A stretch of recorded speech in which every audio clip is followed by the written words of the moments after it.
So I want you to imagine a massive, completely blank white canvas. Just picture it right in front of you, Yeah. stretching from wall to wall. Right, just a totally clean slate. Exactly. And on the far left side of this canvas, we're going to write the year 1946. And then way over on the far right side, we write the year 2022. Okay. Now, over on that left side, right under 1946, we are going to place two nations side by side, Argentina and Australia. Two absolute geographical titans. Right. The Second World War has just ended. The entire global order is completely resetting. And both of these countries are, they are blessed with almost unimaginable natural resources. Yeah, vast agricultural lands, deep mineral reserves, just massive potential across the board. But here's the core hook. This is the thing that completely broke my brain when I first looked at the source material for this deep dive. It's wild. It really is. In 1946, Argentina's purchasing power paired basically their per capita wealth was essentially neck and neck with Australia's. Spot on. And actually, if you look at early governance and development metrics from that exact moment in time, Argentina was actually outranking several major European nations. Oh, absolutely. I mean, if you were taking bets in 1946, they were poised to be the undisputed superpower of the Southern Hemisphere. Exactly. But okay, now I want you to look all the way over to the right side of that canvas. Look at the year 2022. Mm-hmm. The wealth gap between these two identical twins of 1946 is now absolutely staggering. Massive. By 2022, Australia's per capita wealth is more than 3 times that of Argentina. 3 times, yeah. We aren't talking about a slight divergence here where, one country grew just slightly faster than the other. We are looking at a completely different universe of prosperity. Right, which brings us to the core question we're really unpacking today in this deep dive. How do two massive, resource-rich nations, starting from a similar baseline, end up with completely, totally opposite destinies? Yeah. Is a bounty of natural resources a ladder to prosperity? Or is it actually, a trap? That's the paradox of prosperity, right? Exactly. We tend to think of geography and natural resources as destiny. Like if you have gold, if you have wheat, if you have oil, you will naturally be rich. Right. But the data we're going to explore today paints a much more complex and, frankly, a much more fascinating picture. So to give you an overview, we are looking at data sets spanning from the post-WWII era all the way out to demographic projections for the year 2050. Yeah, a really long-term view. And to properly pressure test this paradox, we are using 3 distinct national samples from the data. Okay, so we've got Argentina representing the South American resource giant, and Australia representing the mature oceanic democracy. Right. And third, to serve as a kind of scientific control group, we're bringing in Armenia. Which I have to say, when we were prepping for this, how do you lose a multi-decade head start? And why bring Armenia into a conversation about Argentina and Australia? Well, Armenia serves as our post-Soviet transition state because in macroeconomics, it's very hard to isolate variables. Countries have centuries of historical baggage, right? Oh, yeah, totally. So we're using Armenia to test a very specific hypothesis. What happens to the data when a nation literally has to start its modern economic and institutional life from absolute zero? Right, a true blank slate. Exactly. Okay. By comparing our 2 resource giants against a nation that had to essentially reboot in 1992, we can isolate what actually drives long-term prosperity. Okay, let's jump right into this GDP corridor and visualize this great divergence. Let's do it. When we look at the core economic indicators, specifically purchasing power parity, or PPP, what exactly are we seeing on the graph? And actually, before you answer, let's make sure we are all on the same page about PPP. Good call. Because this isn't just looking at how many total dollars a country produces, right? Correct. No, when we track purchasing power parity and the data uses constant 2021 dollars here, we are attempting to measure the real lived economic reality of the average citizen. Because cost of living matters. Right. PPP accounts for the local cost of living. If a loaf of bread costs $1 in one country and $5 in another, simple GDP doesn't tell you the whole story about who is actually wealthier. PPP kind of levels the playing field. Exactly. And when you look at Australia's trajectory on this PPP graph over the last few decades, it is a masterclass in compounding consistency. What does the line look like? Well, from 1990 onwards, Australia's line is essentially a relentlessly steady 45-degree upward climb. Wow. Yeah. They moved from roughly $32,000 per capita in 1990 to over $51,000 in 2022. It is just a straight, predictable staircase of wealth accumulation. And predictability is a massive psychological factor there. Oh, completely. Because when you overlay Argentina's graph on top of Australia's, it doesn't look like a staircase at all. It looks like the jagged teeth of a handsaw. That sawtooth effect is incredibly dramatic in the visual design of the data. Right. Australia has this smooth, beautiful, almost boring climb. Argentina has extreme, violent volatility. Yeah, like if you look closely at the late 1990s, you see a massive soaring peak around 1998. Right. And for a brief moment, it looks like Argentina is finally going to catch up, stabilize, and normalize its historical trajectory. But that peak is an illusion. A total illusion, Yeah. because it is immediately followed by an absolutely catastrophic economic collapse in 2001 and 2002. And the data visual literally draws a big red circle around this specific drop. During that specific crisis, Argentina's GDP growth rate plummeted by -11%. I really want to pause and put -11% in perspective for you, the listener, because percentages can sometimes feel, abstract. They definitely can. Imagine your own personal finances. Imagine your retirement portfolio or your annual income growing steadily by maybe 3 to 5% every single year, decade after decade. Which is Australia. Exactly. You can plan a life around that. You can plan to send your kids to college. You can plan to buy a house. You can take out a 30-year mortgage because you have a reasonable expectation of what the future looks like. Right, you have a horizon. But now compare that to a portfolio that doubles one year, makes you feel like an absolute financial genius, and then gets slashed by 20, 30, or 40% in real terms over the next 2 years.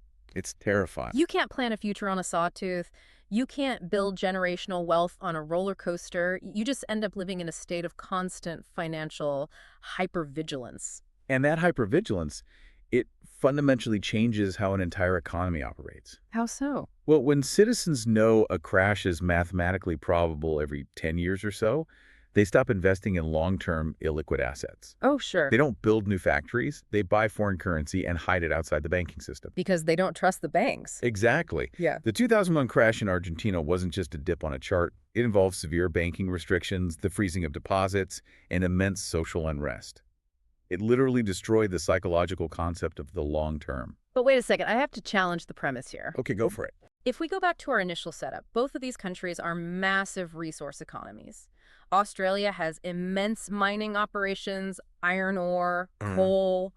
Argentina has staggering agricultural output, endless plains for beef and soy, and massive mineral deposits, including lithium. Right. If the global economy always needs food and metal, shouldn't those natural resources have acted as a massive shock absorber? Like, why didn't selling beef and soy to the world catch Argentina before they hit -11%? It is completely logical to assume that tangible goods, things the whole world needs to eat and build with, should provide an economic floor. Right. You'd think so. But the data reveals something much deeper about how modern wealth is actually generated. Resources alone do not dictate economic resilience. Okay. Think of it this way. Resources are just the cargo on a ship. The foundation holding those resources, the structural integrity of the ship itself, is what determines if you survive a storm or if you sink. Oh, that's a great way to put it. And this brings us to the true underlying anchor of national destiny. It isn't lithium, and it isn't cattle. It is the quality and stability of political institutions. It's the invisible scaffolding of a country. Exactly. And we can actually measure that scaffolding. Yeah, let's look at the governance data. When we move from the purely economic data to the historical governance data, we look at metrics like the Liberal Democracy Index from the Varieties of Democracy Project, or VDEM. And this isn't just asking, does this country hold elections? No, not at all. It's a comprehensive metric. It measures the deep mechanics of the state. Like what? It looks at the constraints on executive power, the independence of the judiciary, the strength of the rule of law, and the protection of civil liberties. Okay, so it's a very robust index. Very. It's measured on a scale from 0 to 1.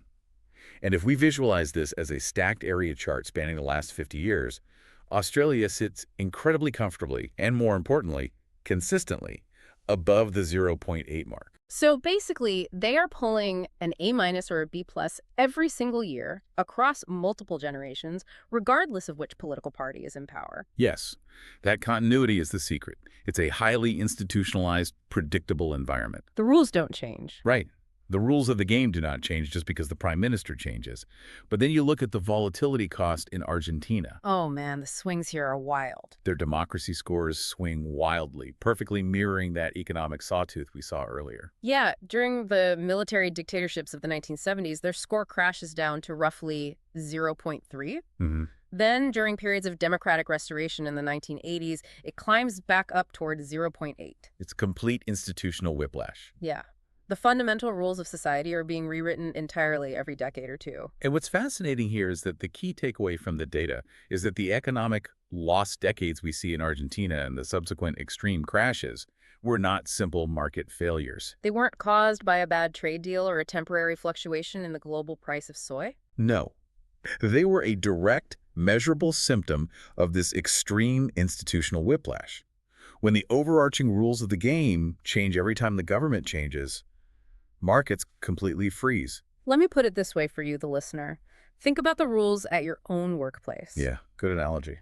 Imagine if your company's leadership gets fired every 3 years and the incoming CEO completely rewrites the employee handbook, changes the compensation structure from salary to commission, pivots the entire product line, and retroactively alters your pension. It would be chaos. Long-term projects would instantly die. No one would take a risk. Every single employee would just try to survive the week. Exactly. Nations operate the exact same way.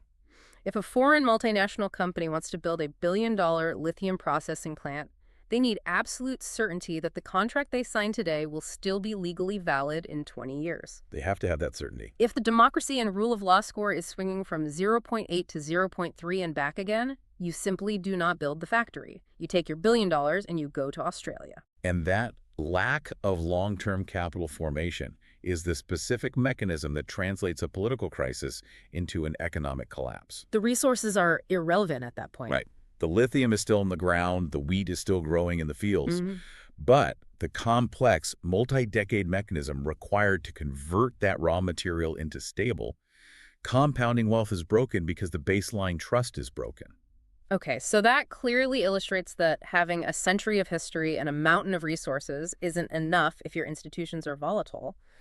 But to really test this theory, to prove that institutions matter more than natural endowments, we need to know what happens when a country literally has to start from scratch. Enter Armenia. Exactly. What if you don't have vast oceans of wheat or iron to fall back on? What if you were suddenly born as a new nation overnight? This is where we bring in our control group, Armenia, in 1992. Looking at Armenia immediately following the collapse of the Soviet Union provides some profound insights into what actually sustains a population. Because it was bad. In 1991 and 1992, Armenia finds itself in a staggeringly difficult situation. They are deeply landlocked in the Caucasus Mountains. No ports. No ports. They are suddenly and violently cut off from the centralized Soviet supply chains and subsidies that had sustained them for decades. Right. They are navigating a severe regional conflict and they are facing immense immediate poverty. Economically speaking, they are at year zero. It is a blank slate and a very harsh one. I mean, by all conventional economic logic, the macro data from 1992 should show absolute devastation across the board. But it should. They have no natural resource buffer, no ports to export goods, and no money in the treasury. We are looking at a bar chart here that shows just how deep the economic trough was.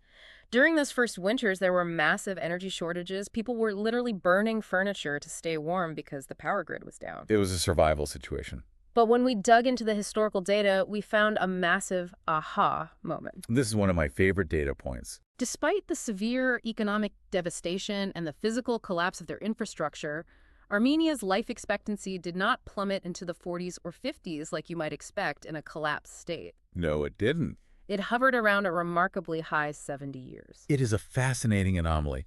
You have a nation with a collapsing GDP, yet they are maintaining a near first world life expectancy. How does that happen? Right. How? The data points to a concept we call human infrastructure. Human infrastructure. Yeah, the survival rate. The pure physical resilience of the Armenian population in 1992 was not being fueled by their current wealth because that wealth had vanished. Right, the money was gone. It was fueled by the residual momentum of the robust, pre-existing Soviet education and public health systems. It's like a car running out of gas on the highway. Exactly. If you run out of gas while sitting in your driveway, you go nowhere. But if you were going 70 miles an hour down the interstate when the engine dies, The momentum continues to carry you forward. You can coast for miles before you finally come to a stop. That analogy captures the mechanics perfectly. The physical hospitals might have been struggling for electricity, but the physicians inside them were still highly trained. The knowledge didn't disappear. Right. The general population was still highly literate. The cultural emphasis on science, basic hygiene, and community health was deeply ingrained across generations. Wow. This data point proves a vital corollary to our thesis. Human infrastructure, specifically the ingrained knowledge and health of a population, can temporarily float a nation. It keeps the society functioning and prevents total collapse, even when the economic engine completely stalls. That is such a hopeful realization. It proves that investments in people aren't just line items on a budget. They actually act as a societal shock absorber during a crisis. They absolutely do. But as we discussed when we were initially looking at the spreadsheets for this deep dive, having a system and effectively funding a system are two entirely different things. Which brings us back to our two titans, Argentina and Australia. Let's look at how they funded their human capital, because this specific area of the data completely defied my expectations. It is arguably one of the most counterintuitive findings we uncovered. Yeah. When we analyze historical education metrics, the natural assumption is that the wealthier, more politically stable country simply outspent the poorer, volatile country. Right. You assume Australia threw massive amounts of money at education while Argentina couldn't afford to. Exactly. But when we examine the historical metric for public education expenditure as a percentage of total GDP, that narrative completely falls apart. It really does. Looking at this bubble chart of education expenditure, Argentina's public education expenditure actually hit around 6% of their GDP at its peak. 6% is massive. They weren't chronically lagging behind Australia in terms of budget allocation. There were significant periods where Argentina was throwing proportionally more money at the problem of education than Australia was. And this highlights the crucial difference between raw financial input and actual qualitative output. Input does not equal output. Financial input does not automatically generate human capital. When we take that high education spending in Argentina and cross-reference it with secondary metrics, things like overall literacy rates, standardized test scores, and most importantly, high-skilled employment conversion rates, the efficiency of Australia's system completely eclipses Argentina's. Here's where it gets really interesting. It's like buying absolute top-of-the-line, professional-grade kitchen equipment for your restaurant. Okay, I like this. You spend millions on the best ovens, the sharpest knives, the most expensive imported marble countertops, but you have no recipes. All right. Your head chef is constantly being fired and replaced by the local government. The delivery trucks with the ingredients never arrive on time, and half the time the power to the oven is out. It's just friction. The money was spent, the budget was allocated and verified, but the human capital, the actual ability to cook a meal, wasn't effectively entering the economy to bake the bread. The mechanics of that failure are deeply tied to the institutional volatility we discussed earlier. The VDEM scores. Right. In Australia, the funding flowed through stable, predictable institutions. The national curriculum was consistent, teacher training pipelines were predictable, and crucially, the pipeline from a university degree to the private sector was clear and legally protected. But in Argentina, the violent volatility we saw in their democracy index seeped directly into the education system. oh man. You had chronic teacher strikes disrupting the school year. You had shifting political priorities dictating university leadership. And there was a massive disconnect between what was being taught and what a struggling, sawtooth private sector actually needed. So the investment was just bleeding out. All of that meant that the 6% GDP investment was suffering from massive institutional friction. So $1 spent on education in Australia resulted in a highly skilled worker smoothly entering a stable, growing job market. $1 spent in Argentina often resulted in a deeply frustrated student navigating a chaotic, interrupted school system, eventually graduating into an economy that was in the middle of a negative 11% contraction and couldn't possibly hire them. It's tragic, honestly. And this mismatch, this fundamental failure to translate funding into real-world outcomes, bleeds directly into the ultimate metric of human well-being. We're talking about how long citizens actually live. Let's look at the intersection of health, wealth, and what we might call the ecological tab. If we track the historical life expectancy and infant mortality trends on a line chart, we can clearly see the long-term compounding consequences of that institutional efficiency. What are the numbers? Well, in the 1990s, Australia's life expectancy was moving from an average of around 77 years, and today it sits comfortably over 83 years. Wow. It is a steady, relentless march toward better, longer lives. Now, Argentina, to be fair, also makes progress. Right, medicine improves everywhere. Exactly. Medical technology improves globally. Vaccines become more widespread, and they do see gains. But the volatility of their public health funding, which is intrinsically tied to those massive GDP sawtooth crashes, keeps them consistently lagging behind Australia. They never quite managed to close that initial gap. But I want to pivot here because it is vital that we don't paint Australia as this flawless, gleaming, untouchable utopia. Oh, certainly not. When we look at the data, specifically the Environmental Performance Index, Australia takes a significant measurable hit. They absolutely do, and it's a critical nuance to the prosperity narrative. We have this radar chart in the data comparing water resources, air quality, and climate metrics. Right, and Australia's massive GDP and their incredible wealth generation are heavily reliant on resource extraction. We are talking about massive scale mining, coal exports, and natural gas. This economic engine comes with a heavy carbon footprint and a significant energy and efficiency tab. The environmental data reveals a deep tension between rapid, resource-driven economic prosperity and long-term ecological sustainability. So, for you, the listener, consider the inherent trade-offs of modern prosperity. What environmental debts are we collectively passing to the next generation to secure a high GDP today? It's a huge question. Australia has the immense wealth and the institutional stability to eventually adapt to climate changes. They can build seawalls and invest in green tech, but their historical wealth generation is partly driving the global problem. Exactly. Argentina, on the other hand, has a lower per capita emission rate, but they lack the economic stability and the institutional bandwidth to properly manage large-scale, forward-looking environmental protection. It's a paradox embedded right inside the paradox of prosperity. It forces us to ask what good governance actually means in the 21st century. Right. But whether a nation is trying to manage complex hospital networks to increase life expectancy or attempting to regulate carbon emissions to improve their environmental performance index, nothing functions without a baseline of societal trust. Trust is everything. You cannot effectively regulate a massive coal mine if the environmental inspector can be bribed to look the other way. Nope. Oh. You cannot fund a state-of-the-art hospital if a third of the tax revenue is siphoned off through corrupt procurement contracts. And trust, at a national macroeconomic level, is measured by the rule of law. And this brings us to the most sobering and perhaps the most important part of our deep dive, the trust firewall. This is critical. We are going to look at corruption, law, and human rights. And I want to be very, very clear about our methodology here. Yes, please. We are strictly looking at historical data points. We take absolutely no political sides regarding the specific regimes we are going to mention. We are impartially reporting the data to examine how extreme historical events leave measurable scars on an economy. We're simply trying to convey the ideas contained in the original source material. Right. To measure this trust firewall, economists rely heavily on the World Bank governance indicators, the WBGI. Okay, what are we looking at? We are specifically looking at two incredibly vital metrics on this dashboard: rule of law and control of corruption. Got it. When we pull up the historical dashboard for Australia, they sit at an elite, near impenetrable score of greater than 1.5 on the index. Wow, greater than 1.5. In the context of this metric, that implies a highly transparent society where laws are enforced equally, contracts are practically sacred, and systemic corruption is incredibly rare. In Argentina. Argentina, however, oscillates around the zero mark for decades. Let's translate what a score of 0 actually means for the average person, because rule of law sounds like, academic jargon. It does. A score of 0 means every single contract you sign is a gamble.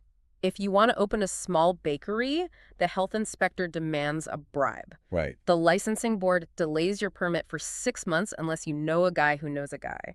It is an invisible, exhausting tax levied on every single citizen every single day. It destroys the entrepreneurial spirit. Because the friction of doing business is just too high.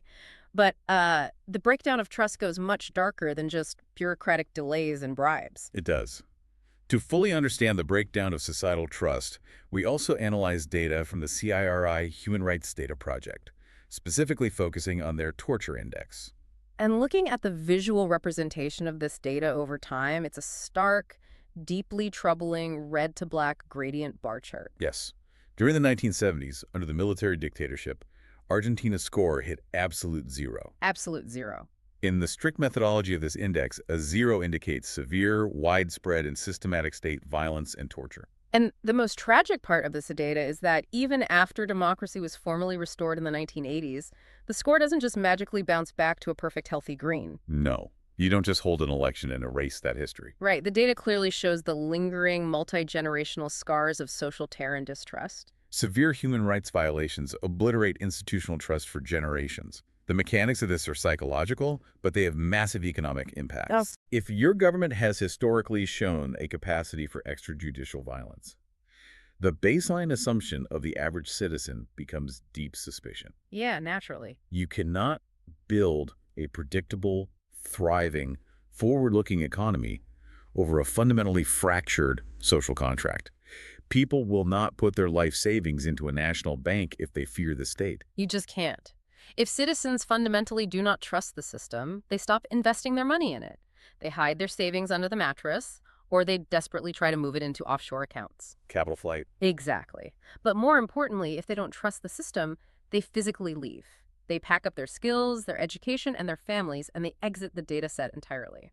Which brings us to the demographic time bomb that both of these nations are facing, but in very, very different ways. Right, demographics, because demographics are often the most reliable predictor of a nation's future. They really are. Let's look ahead to the projected dependency ratios for the years 2030 and 2050. And we are looking at population pyramids here to see this, right? Yes.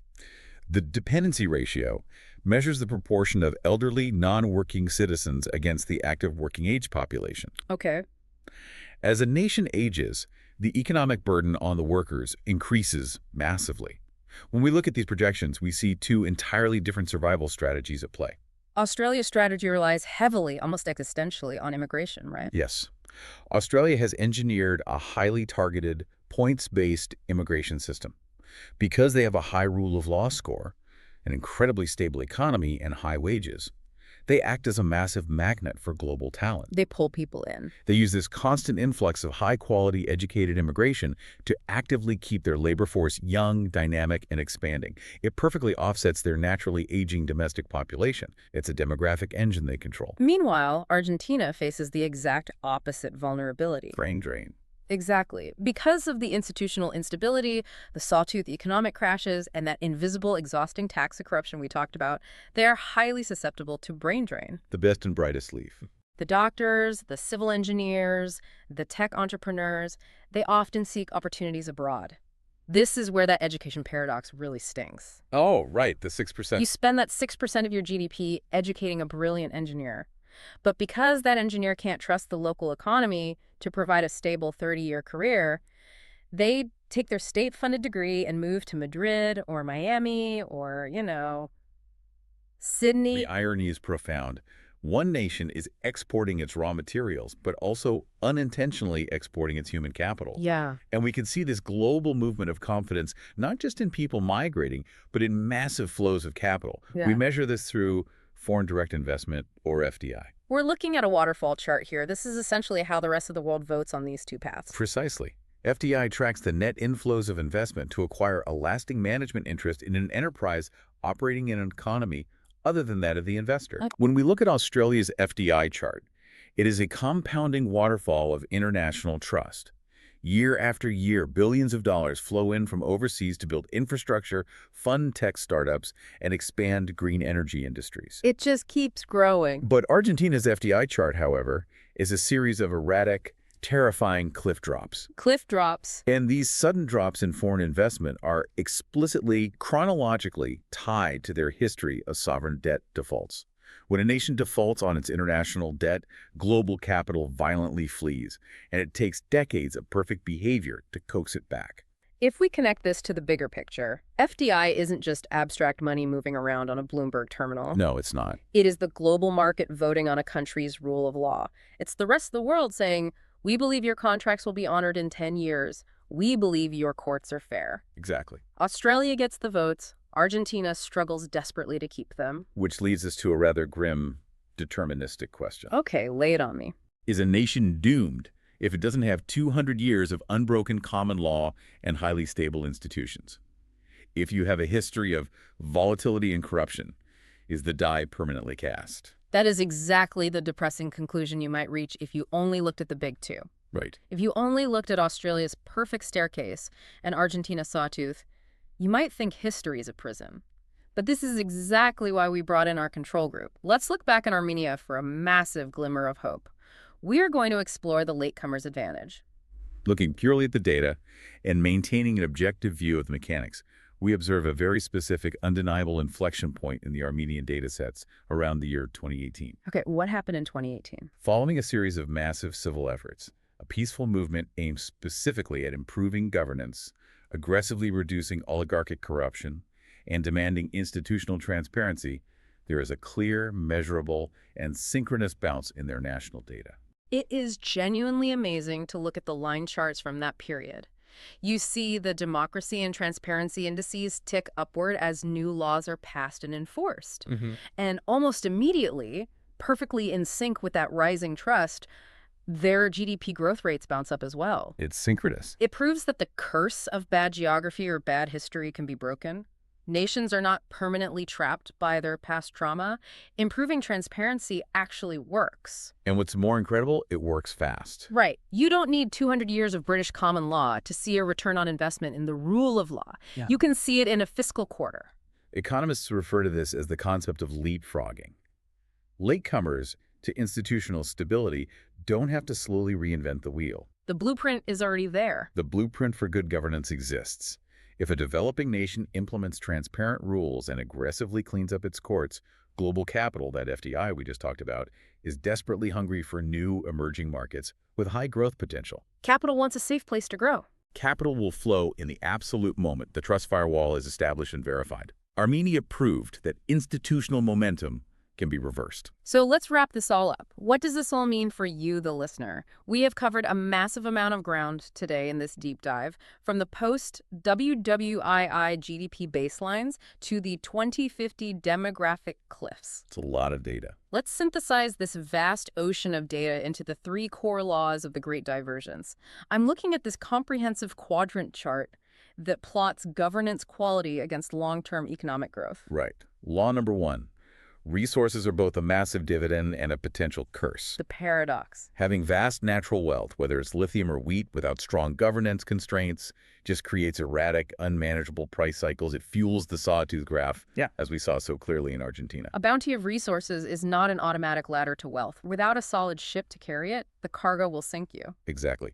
Law number 2. Institutions are the highest, ultimate lever of human progress. A strict, boring, highly predictable adherence to the rule of law is the absolute only proven shock absorber for long-term growth. Australia didn't win the 20th century because they had more iron in the ground. They won because their contracts were ironclad. They won because their rules didn't change every 5 years. And law number 3. Institutional transition is a long-term engineering project. It is entirely possible. The Armenia example. Right.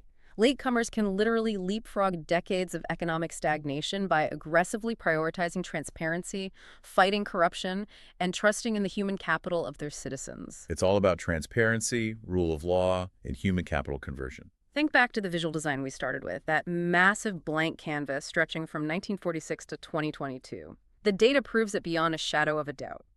Prosperity without institutions is just a beautifully decorated castle built on shifting sand. That's the warning bell. The great divergence between Argentina and Australia isn't just a quirky history lesson for economists. It's a blaring warning bell for every single modern economy on Earth. It tells us exactly what happens when a society takes the boring, invisible rules of governance for granted. I want to leave you with one last thing to ponder on your own, something that extends far beyond these macroeconomic charts. What's that? Consider the systems you rely on every single day. Your local city government, your workplace hierarchy, the digital platforms and social networks you use to communicate and get your news. Oh, that's interesting. Are they built on a solid foundation of transparent, predictable rules that benefit everyone? Or are they relying on a fragile resource boom of cheap debt, temporary hype, and constantly shifting algorithms? Because history, as we've seen on that canvas today, shows us exactly how the latter story inevitably ends.